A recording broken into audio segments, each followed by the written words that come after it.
આજની ધર્મકથા. આજે એક એવી કથા તરફ જઈએ કે જે કથા આપણને રિયલ સેન્સમાં કર્મનું સ્વરૂપ અને મોક્ષ માર્ગની ખરી આવશ્યકતાઓ એને થોડી છતી કરે. વાર્તા છે પૃથ્વીપુર નામના નગરની. બહુ વર્ષો પહેલાંની વાત. પૃથ્વીપુર નામનું નગર છે અને આ નગરની અંદર જે રીતે બધા આપણે ત્યાં વર્ણ વ્યવસ્થાઓ હતી એ રીતે બધા વર્ણના લોકો અલગ અલગ રહે. એમાંથી નીચલી કોમના કેટલાક લોકોની વર્ણવાળા લોકો એ અલગથી જે એમની રહેતી હતી કોલોની જેવું, એમાં માછીમાર લોકો ભેગા રહેતા હતા. આ જગ્યાએ એક બાળકનો જન્મ થાય છે. એનું નામ પડે છે ઘીવર. બાળક નાનપણથી આ બધું જોતો આવ્યો, ઘરના સંસ્કારો આ તે બધું, અને ઘરના ઉદ્યમ જ માછલી પકડવાનો, એટલે આ હિંસા વગેરે સહજપણે એના જીવનમાં આવતું ગયું. પણ બાળકના પોતાના મનના વિચારો ખબર નહીં કેમ કારણ કે આજુબાજુનું કોઈ પણ વાતાવરણ એને એવું નહોતું મળ્યું કે જેના કારણે એના વિચારોમાં આટલી બધી સંવેદનશીલતા પ્રગટે. પણ આ ઘીવર બહુ જ સંવેદનશીલ જન્મ્યો. એના પરિવારવાળાને પણ ઘણીવાર આશ્ચર્ય થતું કે આ તો આપણા કુળોમાં સહજ હોય આવી હિંસાઓ અને આવી વાતો અને આવું ખાવું. આ બાળક કેમ આટલો બધો આના પ્રત્યે સુગવાળો છે? પણ છતાં પણ જીવન આગળ વધતું ગયું અને એના પિતા ગુજરી ગયા. એટલે હવે માંડ હજી યુવાનીમાં પણ નહોતો આવ્યો એવા ઘીવર ઉપર એક આખીને આખી જવાબદારી ઘરની આવવા લાગી. અને એટલે હવે પરિવારવાળાએ ભેગા થઈ અને ઘીવરને કીધું કે તારા પિતાજીનો જે માછલી પકડવાનો ધંધો હતો એ ધંધાને તારે આગળ વધારવાનું છે. ઘીવરનું મન બહુ જ કચવાતું હતું, પણ છતાંય એના માથે આ એક કામ અને પરિવારની જવાબદારી માથે પડી હતી. એટલે ઘીવર જાય છે ખરો, પણ સતત મનથી એ એટલી હદ સુધી આના પ્રતિપક્ષી ભાવનામાં છે, વિરુદ્ધની ભાવનામાં છે કે એ મનથી સેટલ જ નથી થઈ શકતો કે હું જે કરું છું એ કરવું જોઈએ, કરવા જેવું છે.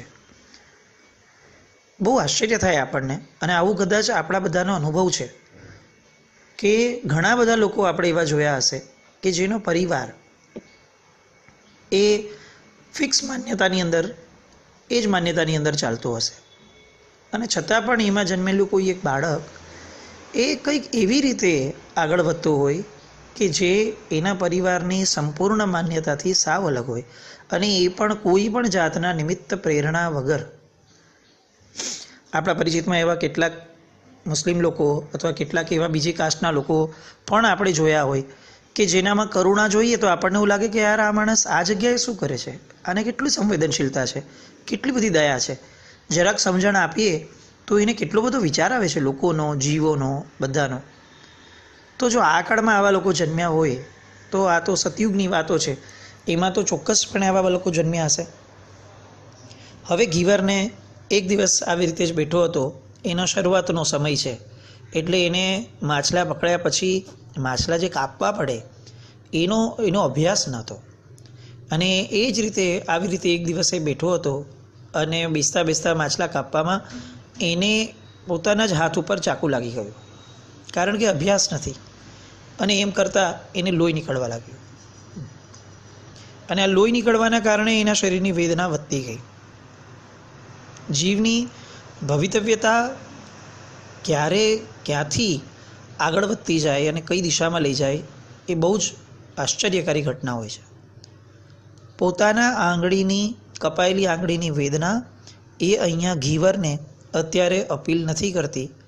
એને અપીલ થાય છે કે જો મને એક નાની સરખી આંગળીમાં ઘા લાગ્યો અને આટલી બધી વેદના થાય છે, આટલું લોહી નીકળે છે, તો હવે આ બધા માછલાઓને કાપવામાં મારી સ્થિતિ શું થશે, એમની સ્થિતિ શું થતી હશે, એ કેટલા વેદનામય હશે, અને આ લોકોને આવી વેદના આપી અને મારી સ્થિતિ શું થતી હશે. અને એ બસ આ વેદનામાં એ અતિ અતિ અતિ સ્ટ્રેસમાં આગળ આવી અને દુભવવાનું એનું પોતાનું શરૂ થયું. એ જ અરસામાં એ પોતાની આવી રીતે વિચારધારામાં ચાલે છે અને એ જ અરસામાં એક ગુરુ અને શિષ્ય એ ત્યાંથી પસાર થાય છે, આપણા મહાત્માઓ. એ મહાત્મામાં બસ એની આસપાસના જગ્યાએ શિષ્યને ગુરુ પાસે બેસવાનું થયું, વાર્તાલાપ ચાલતો હશે અને શિષ્યએ પૂછ્યું કે પ્રભુ, આ બધા જે માછીમાર જેવા જીવો છે, આ બધા માછીમાર જીવોનો કઈ રીતે ઉદ્ધાર થશે? આ કેટલા પાપ કર્યા છે આ લોકો, ક્યારે આ પાપમાંથી કયા ભવમાં છૂટશે અને આ લોકોની કઈ ગતિ થશે? ત્યારે ગુરુ એને કહે છે કે તીર્થંકર પરમાત્માએ જીવોની વાસ્તવિક પરિસ્થિતિને જોઈ છે.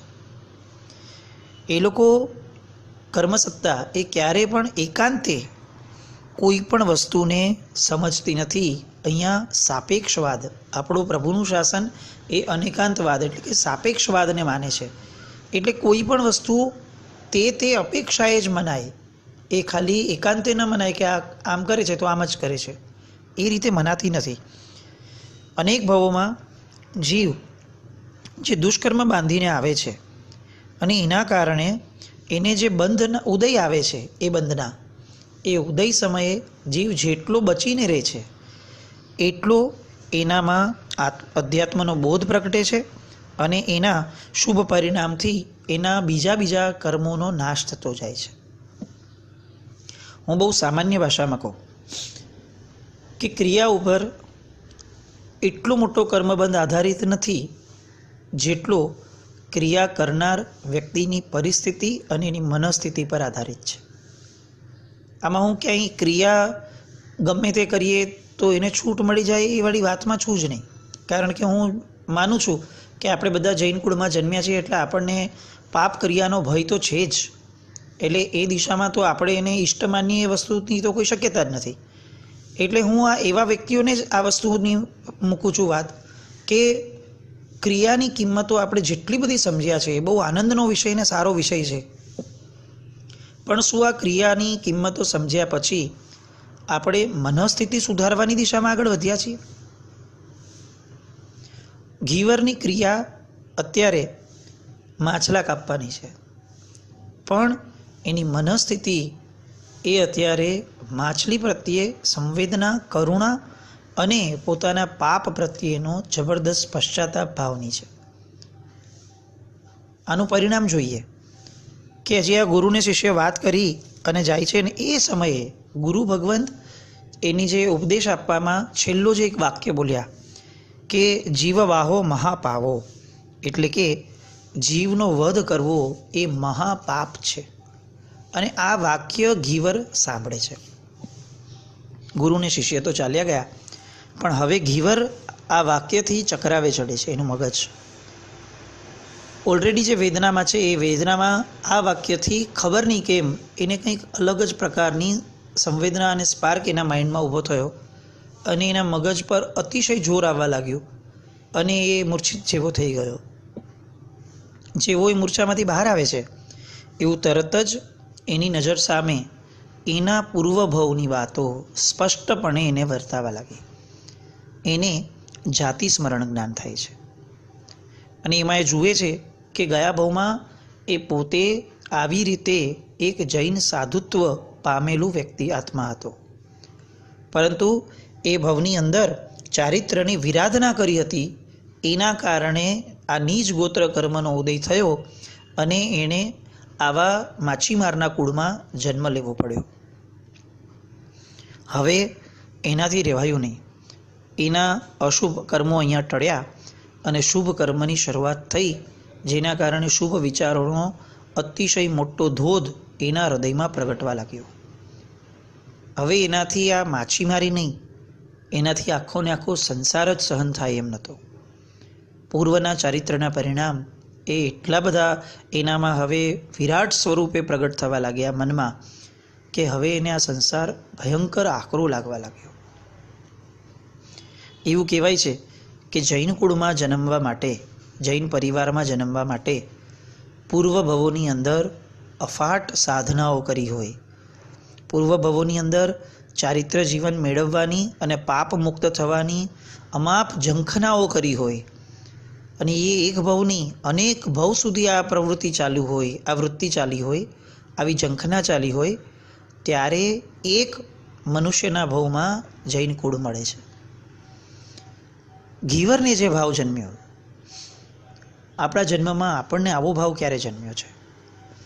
સંસાર મનથી આકરો ક્યારે લાગ્યો છે? વૈરાગ્ય થવો અને દીક્ષા લેવી આ બંને બહુ જ અલગ ઘટના છે.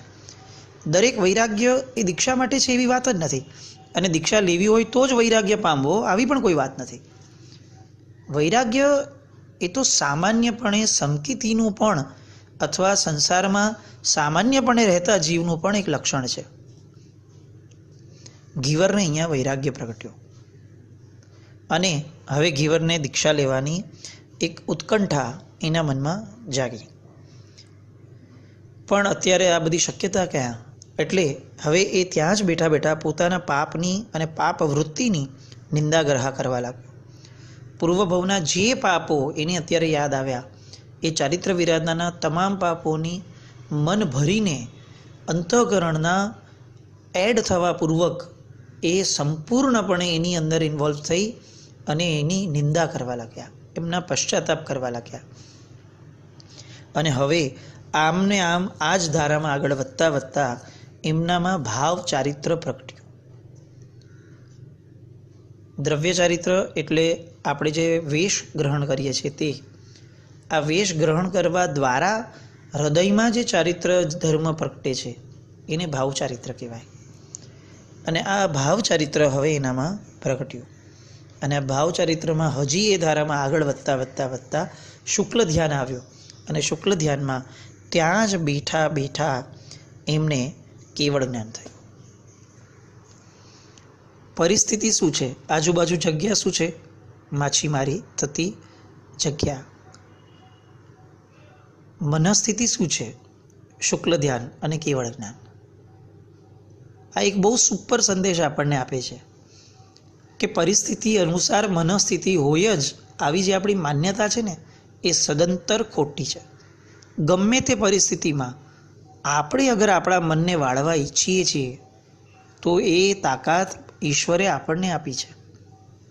ઘીવર પોતાના મનને વાળી શક્યો અને ઘીવરે પોતાના મનને છેક એટલી હદ સુધી વાળ્યો કે કેવળ જ્ઞાન સુધી એ પહોંચી શક્યા.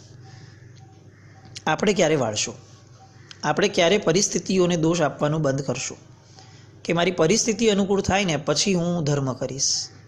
હું એમ કહું કે પરિસ્થિતિ પ્રતિકૂળ છે, ધર્મ નથી પણ થતો, છતાંય ધર્મનો પક્ષપાત કરવું એ તો આપણા જ હાથમાં છે ને. ન થયાનો પશ્ચાતાપ કરવો એ તો આપણા જ હાથમાં છે ને. એને ક્યાં કોઈ પરિસ્થિતિ નડી રહી છે? આ વૈરાગ્યનો ભાવ કેમ નથી પ્રગટાવતા? જૈન કુળમાં કેમ જન્મ્યા હઈશું આપણે? આવો પ્રશ્ન કેમ નથી થતો? ઘીવરને અહીંયા કેવળ જ્ઞાન થયું, દુંદુભીનો નાદ સાંભળ્યો. પેલા ગુરુ શિષ્ય એમાંથી શિષ્ય એને પૂછે છે કે પ્રભુ આ શું? અને ત્યારે ગુરુ એને કહે છે કે મહાનુભાવ પેલા માછીમારને કેવળ જ્ઞાન થયું છે અને દેવો એમનો મહોત્સવ કરવા આવ્યા છે. અને શિષ્ય કલ્પના નથી કરી શકતો કે આવું કેવી રીતે થાય. એ સમયે ગુરુ એમને કહે છે, એ જુએ છે કે હજી આને વિશ્વાસ નથી બેસતો, એટલે ગુરુ એમને કહે છે કે કામ કર, તું જા પાછો અને કેવળી ભગવંતને જઈ અને પૂછી આવો કે મારા ભાવ કેટલા છે ને તારા ભાવ કેટલા છે હજી. અને એમના આ શિષ્ય ત્યાં જાય છે અને શિષ્ય ઘીવર પાસે જઈ એ કેવડીને વંદન કરે છે અને પૂછે છે કે સાહેબ આ કેવી રીતે થયું?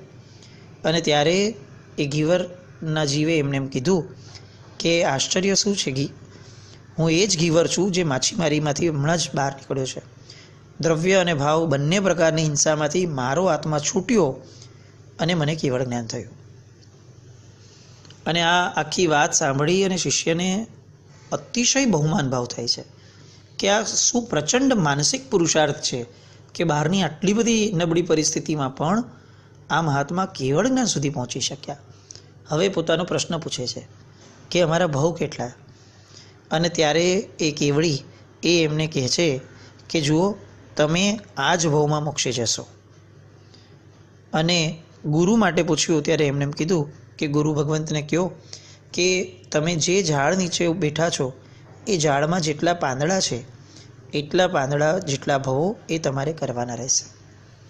શિષ્ય જાય છે, પોતાના ગુરુને આ વાત કરે છે અને પોતાના ગુરુ એ પોતાના કરતાં વધુ ભવવાળા છે, આવો સૂક્ષ્મ વિકલ્પ પણ એમને પ્રગટ્યો નહીં, કારણ કે યોગ્ય જીવ છે.